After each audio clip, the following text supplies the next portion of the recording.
Hi ಆತ್ಮೀಯರೇ, ನಿಮ್ಗೆಲ್ಲ ಗೊತ್ತಿರೋ ಹಾಗೆ ದಕ್ಷಿಣ ಭಾರತದಲ್ಲಿ ಸ್ಥಾಪನೆಯಾದಂತಹ ಮೊದಲ ಮುಸ್ಲಿಂ ಮನೆತನ ಬಹಮನಿ ಸುಲ್ತಾನರು. ವಿಜಯನಗರ ಸಾಮ್ರಾಜ್ಯವು ಸ್ಥಾಪನೆಯಾದ ಸುಮಾರು 11 ವರ್ಷಗಳ ನಂತರ, ಅಂದ್ರೆ ಈ ವಿಜಯನಗರ ಸಾಮ್ರಾಜ್ಯ 1336ರಲ್ಲಿ ಸ್ಥಾಪನೆ ಆಗ್ತದೆ. ಇದಾದ 11 ವರ್ಷಗಳ ನಂತರ ಅಂದ್ರೆ 1347 ಆಗಸ್ಟ್ 11ನೇ ತಾರೀಕಿಗೆ ಕಲಬುರ್ಗಿಯನ್ನ ತನ್ನ ರಾಜಧಾನಿಯನ್ನಾಗಿ ಮಾಡಿಕೊಂಡು ಸ್ಥಾಪನೆಯಾದ್ದು ಬಹಮನಿ ಸುಲ್ತಾನರು. ಇದಕ್ಕೆ ದಕ್ಕನ್ ಸುಲ್ತಾನರು ಅಂತ ಕೂಡ ಕರಿತೀವಿ.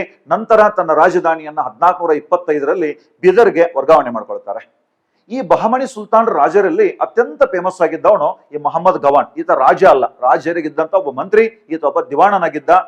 ಈ ಒಬ್ಬ ದಿವಾಣನೇ ಬಹಮನಿ ಸುಲ್ತಾನರ ಪ್ರಸಿದ್ಧಿಗೆ ಕಾರಣಾದಂತ ವ್ಯಕ್ತಿ ಅಂತ ಹೇಳ್ಬೋದು. ಆದ್ರೆ 1481ರ ಅವಧಿಯಲ್ಲಿ ಈ ಒಬ್ಬ ವ್ಯಕ್ತಿ ಮೊಹಮ್ಮದ್ ಗವಾನ್ನ ಹತ್ಯೆ ಆಗ್ತದೆ. ಮೊಹಮ್ಮದ್ ಗವಾನ್ನ ಹತ್ಯೆ ಆದ ನಂತರ 1489ರಲ್ಲಿ ಈ ಬಹಮನಿ ಸಾಮ್ರಾಜ್ಯ ಒಡೆದು 5 ಭಾಗ ಆಗ್ತದೆ. 5 ಭಾಗ ಆಯ್ತು. ಈ ಮ್ಯಾಪ್ ನಲ್ಲಿಯೂ ಕೂಡ ನೋಡಬಹುದಾಗಿದೆ. ಅಹಮದ್ ನಗರದ ನಿಜಾಮ್ ಶಾಹಿಗಳು, ಬಿರಾರಿನ ಇಮಾದ್ ಶಾಹಿಗಳು, ವಿಜಯಪುರದ ಆದಿಲ್ ಶಾಹಿಗಳು, ಗೋಲ್ಕೊಂಡದ ಕುತುಬ್ ಶಾಹಿಗಳು, ಬೀದರ್ನ ಬರೀದ್ ಶಾಹಿಗಳು ಅಂತ 5 ಮನೆತನಗಳಾಗ್ತಾವ. ಇದು ಹಿಂಗ್ ನೆನ್ಪಿಟ್ಕೋಬಹುದು ನೀವು.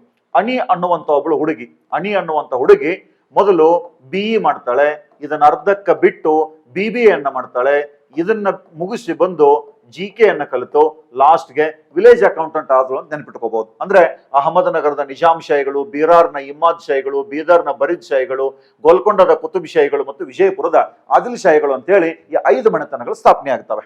ಈಗ ನನ್ನ ಪ್ರಶ್ನೆ ಏನಂತಂದ್ರೆ, ಈ 5ರಲ್ಲಿ ಮೊದಲು ಪ್ರತ್ಯೇಕವಾದಂತ, ಮೊದಲು ಸ್ಥಾಪನೆಯಾದಂತ ಮನೆತನ ಯಾವುದು ಅನ್ನೋದನ್ನ ನೀವು ಕಮೆಂಟ್ ಮೂಲಕ ತಿಳಿಸ್ಬೇಕು.